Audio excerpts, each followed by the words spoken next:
तुमचा ढोकळा सुद्धा छान फुगत नाही का? किंवा खूप घट्ट किंवा कडक होतो, अजिबातही जाळीदार होत नाही आणि खाताना घशामध्ये अडकतो। नमस्कार मैत्रिणींनो, सिंपल मेजवानी मराठीमध्ये आज आपण सकाळच्या घाईमध्ये अगदी झटपट म्हणजे फक्त 15 ते 20 मिनिटांमध्ये तयार होणारा कापसासारखा मऊ लुसलुशीत जाळीदार आणि स्पॉन्जी खाताना घशामध्ये न अडकणारा अगदी मार्केटमध्ये मिळतो तसाच परफेक्ट ढोकळा घरच्या घरी कसा करायचा ते पाहणार आहोत। त्यासाठी व्हिडिओ पूर्ण पहा, कारण भरपूर अशा टिप्स मी तुमच्यासोबत शेअर केल्या आहेत जेणेकरून तुमचा ढोकळा सुद्धा अगदी परफेक्ट बनेल। चला तर मग रेसिपीला सुरुवात करूया। ढोकळा करण्यासाठी इथे मी 1.5 कप डाळीचं पीठ म्हणजे बेसन घेतलं आहे। तुमच्याकडे असा मेजरिंग कप नसेल तर हेच प्रमाण तुम्ही वाटीने घेऊ शकता। कपाऐवजी 1.5 वाटी डाळीचं पीठ म्हणजे बेसन घ्यायचं। आता इथे मी 1.5 कप बेसन त्याला 1 कप बारीक रवा घेतला आहे। लक्षात ठेवा, रवा बारीक घ्यायचा आहे, जाड रवा घेतला तर ढोकळा व्यवस्थित येणार नाही। आता यामध्ये चवीनुसार मीठ। आता बघा, हा रेग्युलर सर्वांच्याच घरामध्ये पोहे खाण्याचा चमचा असतो, त्या चमच्याने 2 चमचे साखर आवर्जून घालायची आहे। त्याने ढोकळ्याला छान अशी जाळी पडते, ढोकळा छान स्पॉन्जी होतो, शिवाय चव सुद्धा खूप छान येते। आता त्याच चमच्याने अर्धा चमचा आणि अशी सपाट जर करून घेतली तर सपाट चमचा एवढं सायट्रिक ॲसिड म्हणजे लिंबू सत्व घातलं आहे। आता ढोकळ्याला छान रंग यावा, अगदी मार्केटमध्ये मिळतो तसाच ढोकळ्याचा रंग यावा, त्यासाठी फक्त 1 चिमूटला सुद्धा कमी खाण्याचा पिवळा रंग टाकायचा आहे। हळद जर टाकली ना तर ढोकळा लाल होतो, कारण हळद आणि सोडा याचं रिएक्शन होऊन ढोकळ्याचा रंग लाल होतो। त्यामुळे ढोकळा लाल होऊ नये त्यासाठी हळदऐवजी खाण्याचा पिवळा रंग वापरायचा। सगळं साहित्य व्यवस्थित मिक्स करून घ्यायचं। आता हे पीठ भिजवण्यासाठी इथे मी साधं नॉर्मल टेम्परेचरचंच पाणी घेतलं आहे। तर सुरुवातीला 1 कप पाणी घेतलं आहे। थोडं थोडं पाणी टाकून याचं पीठ आपल्याला भिजवायचं आहे, कारण ढोकळ्याचं पीठ जर खूप घट्ट झालं तर ढोकळा खूप जास्त कडक घट्ट होतो, जाळीदार होत नाही, आणि पातळ जर झालं तर ढोकळा व्यवस्थित फुलत नाही। त्यासाठी बघा, हळूहळू थोडं थोडं पाणी टाकायचं आणि व्यवस्थित असं पीठ भिजवून घ्यायचं। तर सुरुवातीला 1 कप पाणी आपण या पिठामध्ये टाकलं, अजूनही पीठ मला घट्ट वाटत आहे, तर इथे मी पुन्हा अर्धा कप पाणी घेतलं आहे। आता यामधलं सुद्धा थोडं थोडं पाणी टाकून हे पीठ आपण भिजवून घेऊया। पाण्याचं प्रमाण तुम्हाला कमी जास्त लागू शकते, कारण एखादा जो रवा आहे तो पाणी कमी जास्त शोषू शकतो। तर बघा, थोडं थोडं पाणी टाकून अशा पद्धतीचं मिश्रण इथे मी तयार केलं आणि 1.5 कप पाण्यामधलं 2 चमचे एवढं पाणी इथे उरलेलं आहे। तर हे पाणी आपण नंतर वापरणारच आहोत। तर त्याच्यावरती झाकण ठेवायचं आणि 10 मिनिटे हे मिश्रण मुरू द्यायचं, म्हणजे रवा जो आहे तो व्यवस्थित मुरेल। तर बघा, 10 मिनिटे हे मिश्रण मुरून घेतलं। आता यामधला रवा जो आहे तो छान मुरला आहे, फुलला आहे, आणि आता हे मिश्रण घट्ट झालं आहे, कारण रवा पाणी शोषून घेतो। तर आता जे आपलं 1.5 कपामधलं उरलेलं पाणी आहे ना, ते पूर्ण पाणी आपण यामध्ये टाकून देऊया आणि व्यवस्थित असं मिक्स करून घेऊया। तुम्ही इथे या पिठाची जी कन्सिस्टन्सी आहे ती बघू शकता। पीठ खूप जास्त पातळसुद्धा नाही आणि एकदम घट्टसुद्धा नाही पाहिजे।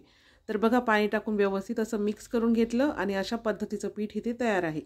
आता ढोकळा खाताना घशामध्ये अडकू नये व छान मऊ लुसलुशीत यावा, त्यासाठी यामध्ये रेग्युलर सर्वांच्याच घरात तेलाच्या किटलीमध्ये अशी पळी असते, त्याने 1 पळी तेल घालायचं, किंवा पोह्याच्या चमच्याने 2 ते 2.5 चमचे तेल तुम्ही यामध्ये टाकू शकता।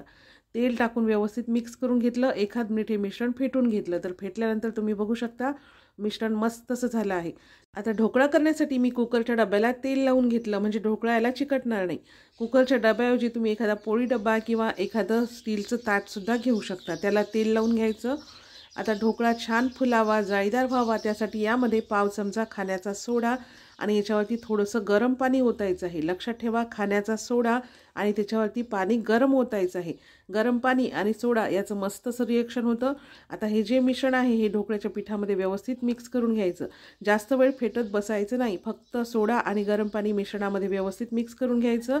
आणि तुम्ही इथे बघू शकता आपलं मिश्रण किती मस्त छान फुललं आहे आणि मस्त हलकं असं झालं आहे। ढोकळ्यामध्ये कधीही इनो घालू नका, कारण इनोमुळे ढोकळ्याची चव बिघडते। तर सोडा घातल्यानंतर लगेचच आपल्याला ढोकळा लावायचा आहे, मिश्रण जराही झाकून वगैरे ठेवायचं नाही। सोडा मिक्स केल्यानंतर लगेच मिश्रण तेल लावून घेतलेल्या भांड्यामध्ये ओतून घ्यायचं आणि डबा हलकासा टॅप करून घ्यायचा आणि लगेचच याचा ढोकळा लावायचा आहे, जास्त वेळ घालवायचा नाही। तर ढोकळा लावण्यासाठी इथे मी या भांड्यामध्ये आधीच पाणी गरम करून घेतलेलं आहे। पाणी आधीच गरम करून घ्यायचं आणि नंतर मिश्रणामध्ये सोडा टाकायचा। आता याच्यामध्ये अशी एखादी स्टीलची रिंग ठेवायची, त्यावरती आपलं हे ढोकळ्याचं भांडं ठेवायचं आहे। याच्यावरती झाकण ठेवून हाय फ्लेमवर 12 ते 15 मिनिटे हा ढोकळा आपल्याला शिजून घ्यायचा। लक्षात ठेवा, मधातच गॅस कमी करायचा नाही किंवा झाकण उघडून पाहायचं नाही। तर पूर्ण 15 मिनिटे हाय फ्लेमवरती हा ढोकळा इथे मी शिजून घेतला आणि तुम्ही इथे बघू शकता आपला ढोकळा किती छान असा फुलला आहे। आपण जेव्हा मिश्रण ओतलं होतं तेव्हा मिश्रण अर्धा डबा होतं आणि आता आपला ढोकळा जो आहे तो पूर्ण डब्बा भरून झाला आहे, म्हणजे ढोकळा छान असा फुलला आहे। ढोकळा शिजला आहे की नाही हे पाहण्यासाठी यामध्ये एक सुरी टाकून पाहायची। सुरी स्वच्छ आधी म्हणजे ढोकळा व्यवस्थित शिजला आहे। गॅस बंद करायचा आणि ढोकळा पूर्णपणे थंड करून घ्यायचा। ढोकळा थंड झाला की नंतर आता या भांड्याचा काढून घेणार आहोत। गरम गरम असताना जर आपण ढोकळा काढला ना तर तो मधातून तुटू शकतो। तर बघा सुरीने या ढोकळ्याच्या कडा मोकळ्या करून घ्यायच्या। नंतर याच्यावरती एक प्लेट उपरी ठेवायची आणि त्यामध्ये आता हा डबा उपरा करून हलकंसं टॅप करून घ्यायचं। तर बघा अगदी सहज डब्याचा ढोकळा निघाला आहे, कारण आपण डब्याला आधी तेल लावून घेतलं होतं आणि ढोकळा व्यवस्थित थंड झाला की मधातच कुठेही तुटत नाही आणि अगदी व्यवस्थित निघतो।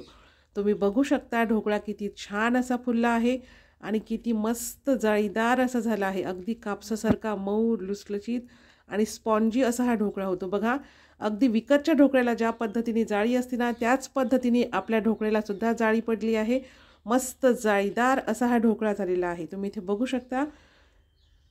व्हिडिओमध्ये सांगितलेल्या सगळ्या टिप्स फॉलो करून जर तुम्ही ढोकळा बनवला तर तुमचा ढोकळा सुद्धा अगदी परफेक्ट बनेल। तर आता हा ढोकळा आपण कट करून घेऊया। ढोकळा कट करतानाच तुमच्या लक्षात येत असेल ढोकळा किती मस्त फ्लफी असा झाला आहे। बघा इथे मी तुम्हाला जवळून दाखवते। वाव, तुम्ही इथे बघू शकता किती छान अशी जाळी ढोकळ्याला पडली आहे। मस्त मऊ लुसलुशीत आणि स्पॉन्जी असा ढोकळा झाला आहे बघा। तर आता हा ढोकळा जो आहे तो आपण कट करून घेऊया।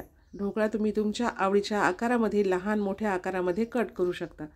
इथे मी अशा पद्धतीने चौकोनी आकारामध्ये ढोकळा कट करून घेतला। इथे मी तुम्हाला पुन्हा एकदा दाखवते। बघा ढोकळा किती छान मस्त मऊ लुसलुशीत जाळीदार असा झालेला आहे बघा।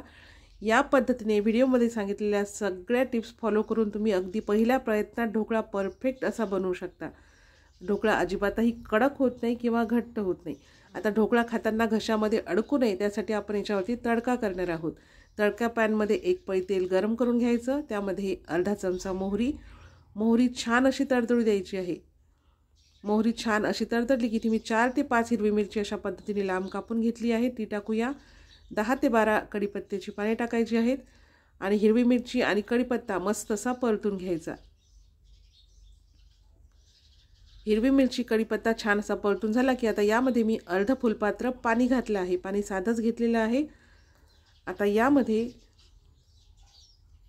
ढोकळा छान आंबट गोड लागावा यासाठी यामध्ये आपण अर्धा लिंबाचा रस घातला आहे। चवीनुसार मीठ आणि 1 चमचा साखर घालायची आहे। म्हणजे हे आंबट गोड जो तडका तयार होतो ना याने ढोकळा चवीला अप्रतिम असा लागतो आणि खाताना घशामध्ये अजिबातही अडकत नाही। सगळं साहित्य व्यवस्थित मिक्स करून घ्यायचं आणि आता या तडक्याला एक छान अशी उकळी काढायची। तर बघा आता तडक्याला मस्त अशी उकळी आलेली आहे। तर आता गॅस बंद करून घ्यायचा आणि तडका थोडासा थंड झाला की नंतर ढोकळ्यावरती ओतायचा। तडका बऱ्यापैकी थंड झालेला आहे। तर आता हा ढोकळ्यावरती टाकून घेऊया। तडका एकदम गरम असताना ढोकळ्यावरती ओतू नका, नाही तर मग सगळ्या ढोकळ्याचा जो आहे तो गिचका होऊन जाईल। तर बघा तुम्हाला आवश्यकतेनुसार जसा वाटेल तसा तडका ढोकळ्यावरती ओतून घ्यायचा। अशा पद्धतीचा तडका ढोकळ्यावरती टाकल्यामुळे ढोकळा मस्त आंबट गोड आणि छान ज्युसी असा तयार होतो। खाताना घशामध्ये अजिबातही अडकत नाही। वरून बारीक कापलेली कोथिंबीर घालून सर्व करून घ्यायचं। बघा अगदी मार्केटमध्ये मिळतो तसाच परफेक्ट ढोकळा घरच्या घरी तयार झाला आहे ना। तर तुम्हाला आजची रेसिपी कशी वाटली हे कमेंट्समध्ये मला नक्की सांगा। तुम्ही सुद्धा या पद्धतीने ढोकळा घरी नक्की ट्राय करा। बघा हा ढोकळा अजिबातही घट्ट होत नाही, कडक होत नाही, मस्त जाळीदार होतो, स्पॉन्जी होतो, खाताना घशामध्ये अजिबातही अडकत नाही। ढोकळा आजपर्यंत मस्त छान जाळीदार असा झालेला आहे, तुम्ही इथे बघू शकता। तर या पद्धतीने तुम्ही ढोकळा घरी नक्की ट्राय करा आणि कसा झाला ते कमेंट्स करून सांगायला विसरू नका। रेसिपी आवडल्यास लाईक आणि शेअर नक्की करा। सिंपल मेजवानी मराठीचे व्हिडिओ जर तुम्हाला आवडत असतील तर चॅनलला सबस्क्राईब करून बाजूचे घंटीचे बटन प्रेस करा। चला तर मग भेटूया पुन्हा एका नवीन रेसिपी।